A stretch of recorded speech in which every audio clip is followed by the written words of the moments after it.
Hi viewers, இன்றைக்கி என்னோடய சேனலில் புது சீரீஸ் பார்க்க போகிறோம். ஸ்டார்டர்ஸ் இல்லைன்னா ஈவினிங் ஸ்நாக்ஸ் சீரீஸ். இந்த சீரீஸில் நான் முதல் ஸ்டார்டராக பன்னீர் டிக்கா எப்படி செய்யலான்னு சொல்ல போகிறேன்.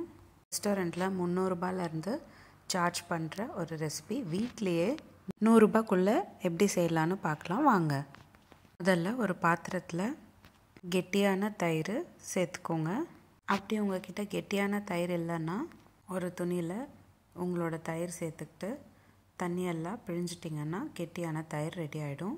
கூடவே 1/2 ஸ்பூன் மஞ்சத்தூள், 2 ஸ்பூன் போல் காரத்தூள், 1 ஸ்பூன் உப்பு, 1/2 ஸ்பூன் மிளகு பொடி, 1/2 ஸ்பூன் போல் கரம் மசாலா சேர்த்துக்கோங்க. அடுத்து நம்ம இப்போது காரமாக இஞ்சி பூண்டு விழுது செஞ்சுக்கலாம். அதுக்கு முதல்ல ஜாரில் 6லேருந்து 7 பூண்டு பல், துண்டு இஞ்சி, 1/2 பச்சை மிளகாய் சேர்த்து கொஞ்சம் கொரன்னு ரன் பண்ணிக்கோங்க. இப்போது அதிலேயே கொஞ்சமாக புதினா இலை சேர்த்துக்கோங்க. 15லேருந்து 20 புதினா இலை சேர்த்துக்கிட்டு ஒரு பேஸ்ட் மாதிரி செஞ்சு அதையும் சேர்த்துக்கோங்க. கூடவே 1/2 சைஸ் எலுமிச்சை பழம் ஜூஸும் பிழிஞ்சுக்கோங்க.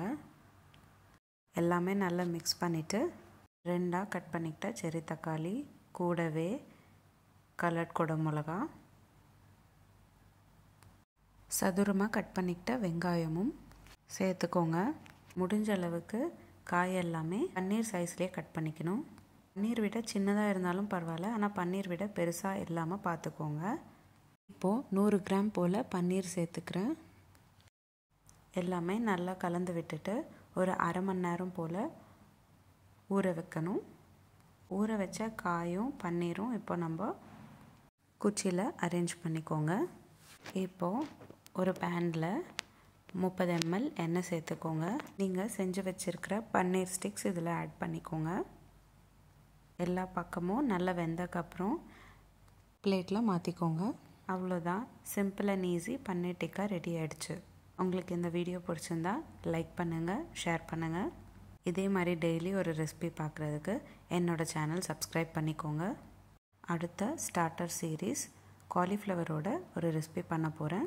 மீண்டும் சந்திப்போம் ஒரு அழகான ரெசிபியுடன். தேங்க்யூ.